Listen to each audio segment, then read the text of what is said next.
कि तूने 5 साल की उम्र में भगवान का दर्शन तो कर लिया, पर तेरे भीतर से हिंसा की भावना क्यों नहीं गई? क्योंकि तुझे सत्संग सुनने को नहीं मिला। तुझे मैं सत्संग सुनाता हूँ, तब तेरा मन बदलेगा। तब मनु महाराज ने ध्रुव को सत्संग सुनाया और तब उनके मन में आया, नहीं मैं इनको क्यों मार रहा हूँ, ये तो बेचारे निर्दोष है।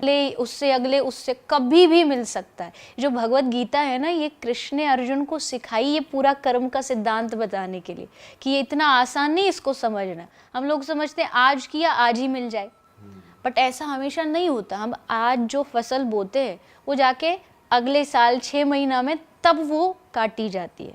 तो हम जो आज कर रहे हैं, आज हमें लग रहा है कोई नहीं देख रहा, कर लेते हैं, कोई देख थोड़ी रहा है, लेकिन वहाँ वो सब बैठे सीसीटीवी में चालू है, नोट हो रहा है, नेचुरल सीसीटीवी रजिस्टर मेंटेन हो रहा तुम्हारा, रजिस्टर मेंटेन। वो चित्रगुप्त रजिस्टर ऐसा लिखा है कि या तो किसी ने बुरे कर्म किए तो यमराज आता है, तो उसके चित्रगुप्त फिर पूरा वो पूछते, बता बेटा क्या किया इसने, तो उसको फिर हिसाब किताब उस हिसाब से जितने गलत किए फिर कढ़ाई में तला जा रहा है। कढ़ाई में ये सब भी सुना है हमने। होता है बिल्कुल होता है।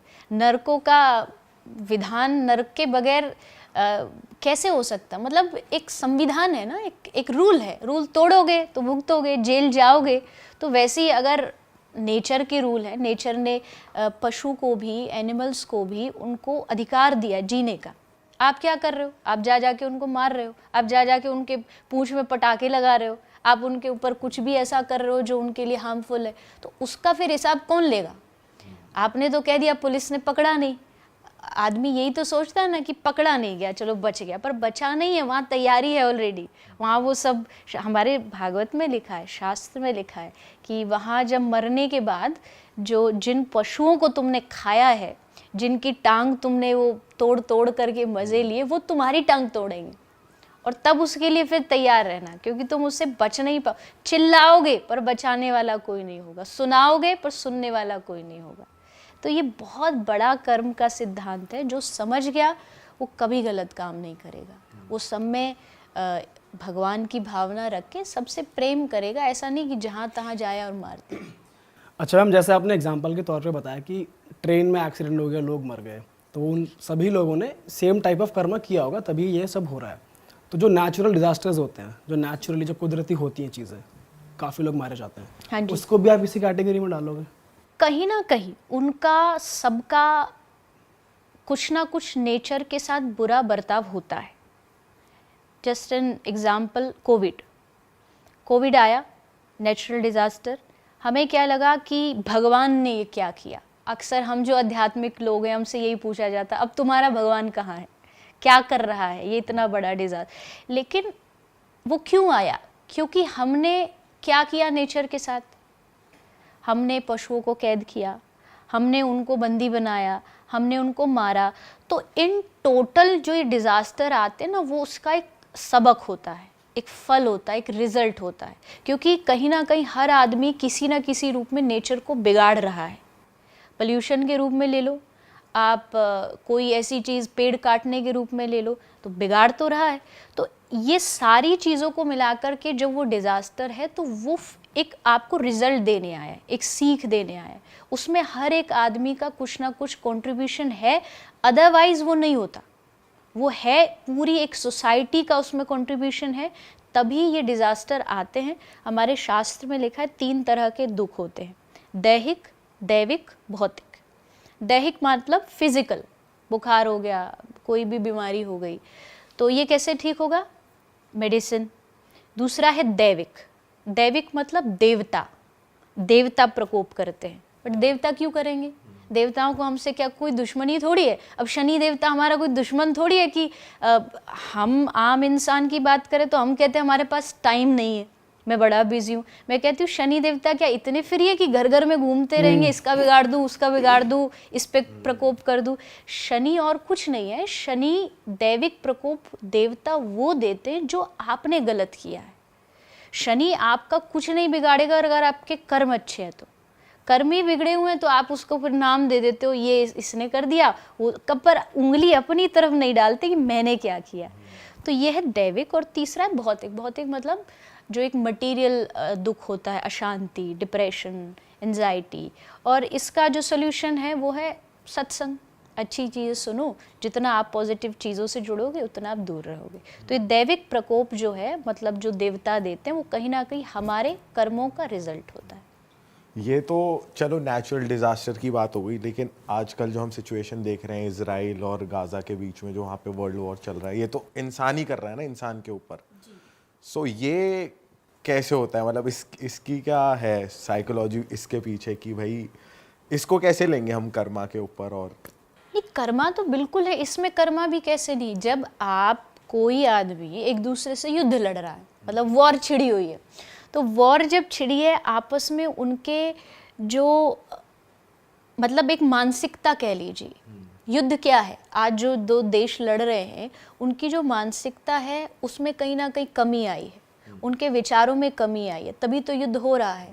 जब युद्ध हो रहा है तो उनकी मानसिकता में कमी इसलिए आई क्योंकि उनके कर्म अच्छे नहीं थे। या तो उनकी लाइफ में, अगर हम भारतीय तो हम कहेंगे मैं सत्संग से जुड़ी हुई हूँ, तो मैं कहूँगी शायद उनके जीवन में सत्संग बहुत कम था, अच्छी बातें बहुत कम थी, इसलिए वो जाकर के आज लड़ रहे हैं।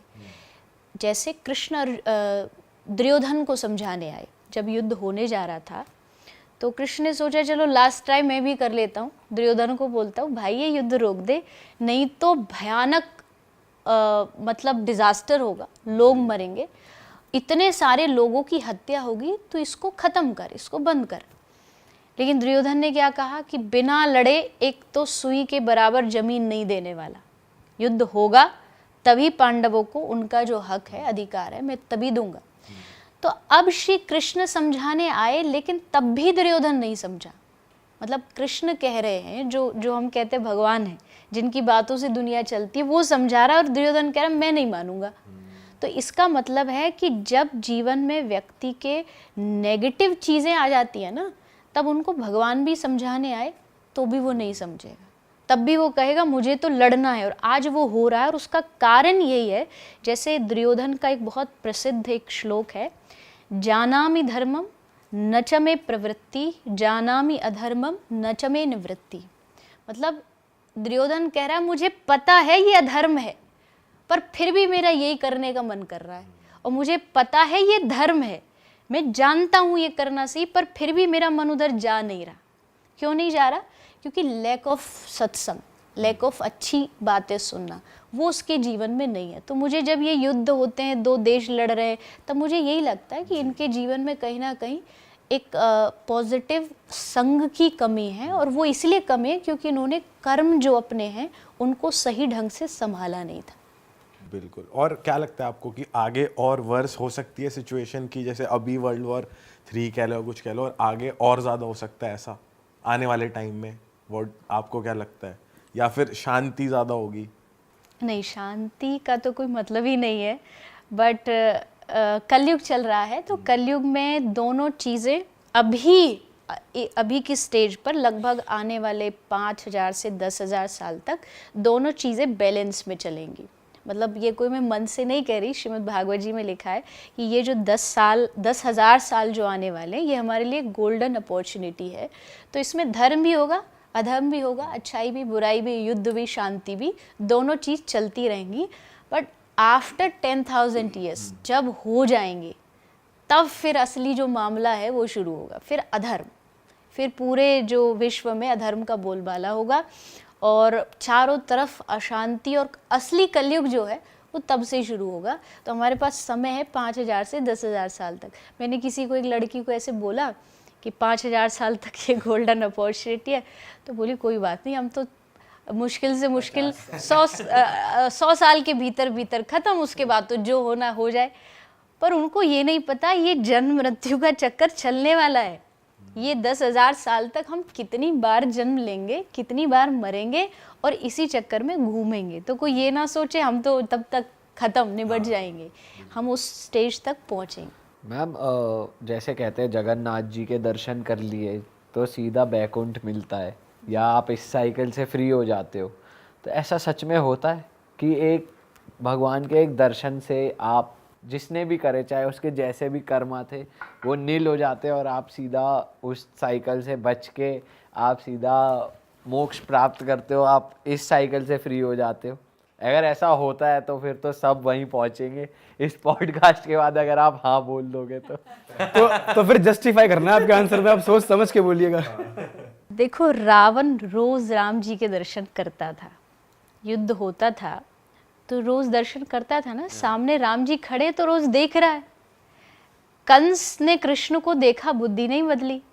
दुर्योधन रोज सामने कृष्ण लड़ रहे हैं, रोज देख रहा है, दर्शन कर रहा है, बुद्धि नहीं बदली।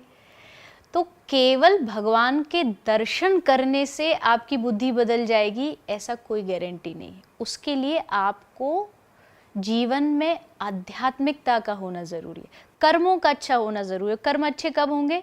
जब आपके जीवन में कोई एक गाइड करने वाला होगा, आप सत्संग सुन रहे होंगे, तब जा कर के आपके कर्म अच्छे होंगे, और कर्म अच्छे होंगे तब भगवान तक पहुंचोगे। ये कहीं नहीं लिखा, अब आपने कहाँ से सुना है?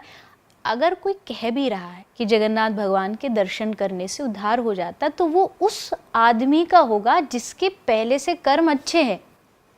केवल वहाँ जाकर के हाथ जोड़ लेगा और देख लेगा, देख करके कर्म कुछ भी कर लो, ऐसा कभी भगवान नहीं कहते। अगर ऐसा कहते होते ना तो अर्जुन को गीता नहीं सुनाते कृष्ण, कर्म की बात नहीं करते कृष्ण।